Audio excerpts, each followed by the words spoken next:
Welcome back to the Larson Show on a First Amendment Friday night. You know, a few years ago, Tina and I got to do something that I had looked forward to the opportunity to do for a long, long time.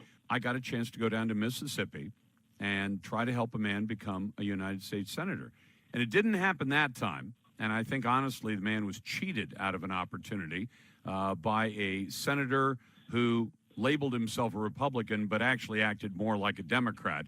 Well, Senator Chris McDaniel is back at it. He is now a Mississippi state senator who is running for the United States Senate, and he joins me tonight. Senator McDaniel, good to have you back on the program. And I want to see this one come out differently, if you don't mind. Yeah, absolutely. And thank you for having me. You know, 4 years ago, we had that race. You remember what happened. We fought the good fight, and the night of the primary, we won 59% of the Republican vote. But because of shenanigans, they pushed 40,000 Democrats into the Republican primary, and the Democrats selected our nominee. And then, as you know how the establishment works, they timed it just right for Senator Cochran to step down, and then they hand-selected another Democrat for the seat. So here we are, back in a very similar setting, fighting here in Mississippi. So it's really great to be here. Would you mind explaining to my audience how it is this complicated that Mississippi ends up with a system in which Republicans can have their choices taken away from them by Democrats crossing the aisle? You know, it's remarkable. We have this very conservative state. And I always joke on the campaign trail, if you can't find a conservative to send to the United States Senate from Mississippi, where are you going to find one? It's not going to be from Massachusetts or California, for goodness sakes. But what happens here, we have a large lobbying presence because of Haley Barbour and others in the party, and they want to keep that gravy train moving. And what they do is they find these so-called Republicans who are really big government Republicans. They believe in big spending and big taxing and other liberal concepts, but they hide behind that R. And even to Mississippi over the years, we've always managed to have these types of individuals, and yet we still remain dead last, economically speaking. So what we're suggesting is another direction. We think that this state can do better. We know it can if we just do away with the good old boy club, do away with the lobbyists and the cronies, and reimpose liberty for everybody, and that's what we're trying to do. So how's the race going at this point? What do the polls show? Very well. The polls are all over the place. I mean, what do you do with polls? Donald Trump, they told us he had a 99% chance of losing, and he won. So some polls have us up. There's a PAC poll that shows us up 8 to 10. There's a NBC poll that shows us down 5. Other polls are being whispered about that show us up 2 or 3. Who knows? What I do know is that we have all the momentum. And the reason I know that is we can feel the buzz on the ground. And guess what? We're running against someone who was a lifetime Democrat. She served 3 terms in the state Senate as a Democrat. She voted for Hillary Clinton. She has this long Democrat background. In fact, before she came back to Mississippi and ran for state Senate, she was a federal lobbyist, and she lobbied for a health care organization that pushed for Obamacare and pushed for universal health care. So when people find that out about the appointed senator, guess what? They rush away in droves, and they run toward our campaign as the only conservative in the race. So as long as we're spreading that message and people are hearing it, we're winning. So tell me this. A columnist recently said that your star is fading. So tell me how you close the gap between now and Election Day. We got to drive. We have to drive interest. And obviously, there's a financial component there. There's also just a person, an individual component there where people have to reach out and talk to their neighbors and make phone calls and inspire Mississippians to get out to vote. And I would disagree that the star is fading.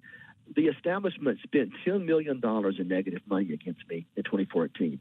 They spent $5 billion at this time against me. So $15 million in negative money in a small rural state like Mississippi, all to drive me away. And what's the big problem? I'm a conservative. I'm trying to hold them accountable, and they don't want to be held accountable. I don't think my star is going anywhere as long as the people want a champion that wants to fight for them. I'm going to be that guy. Tell me this. Do you think that the Kavanaugh hearings are going to have any kind of effect? Because I understand that there were senators a lot of the focus on Murkowski and Flake and Collins and Sass. And yet I also wondered about the effect that it was going to have when people, and especially conservatives like Mississippi, looked at this, even if you were a Democrat and a bit conservative, and you said, gosh, I don't want my son or daughter held to this kind of standard where a single false accusation with such thin evidence, if it was basically her story and her story largely incomplete. I wonder whether that's going to have any kind of effect on the electorate in Mississippi. Well, I hope that it does. I hope the people of our state come to the conclusion that the Democrats have gone completely to the left. In other words, they've lurched so far leftward. They're more socialist now than they are Democrat, more radical than they are moderate. And frankly, it's a dangerous party.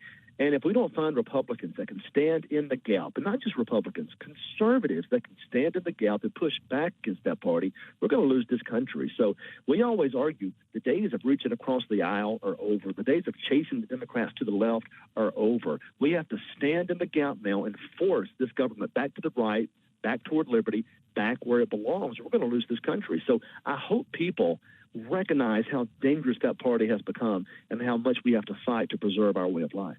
I'm talking to State Senator Chris McDaniel, who's running for the United States Senate from Mississippi. So how can people help you out financially? Because I know in these closing weeks of a campaign, a lot of money gets spent, and oftentimes, like it or not, money makes the difference because of advertising and get out the vote. Yeah. Yes, sir. It's a big deal, too. She's outspending us right now, probably 15-1. She's got all the swamp money, all the McConnell money. Even the U.S. Chamber of Commerce is spending money down here trying to save her. We just need you to help us. You guys out there listening, McDaniel2018.com. Go to McDaniel2018.com. You'll see my platform, what I believe in. And if you get a chance, please come help us. Mississippi would love to have a conservative U.S. senator, and I promise you, we'll fight for everybody. All right, Chris, one last thing, and that is, let's assume you become the next U.S. Senator from the state of Mississippi. I'd be pleased by that because I'd love to see you get there. You've got the right values, and I fully endorse your candidacy. But tell me this, you get in, what are going to be your top priorities as a brand newly minted U.S. Senator? I think, number one, we have to build that border wall. It has to be funded. Number two, term limits. It's just time to shock the system and bring some of these career politicians home. And lastly, in every vote that I cast and every speech that I give, we have to decentralize the power of the federal government and bring those powers back to the states and back to the people where those powers always belonged. The government is broken, it's dysfunctional, it's disconnected. I'm sick of career politicians, and it's time to put the people in charge again, and that's with every vote that we cast. We have to restructure this government. Chris, it's a pleasure. It was a pleasure to help you 4 years ago, and my help wasn't nearly enough. I hope that this time, the next time I talk to you after the November election, that you are the next U.S. Senator from Mississippi. Thank you, sir. That means a lot to me. Just keep us in your prayers, and I look forward to working with you again one day. Thank you for everything. I look forward to it. Senator Chris McDaniel, who is now a state senator running for the United States Senate. Glad to get your calls at 866-HEY-LARS.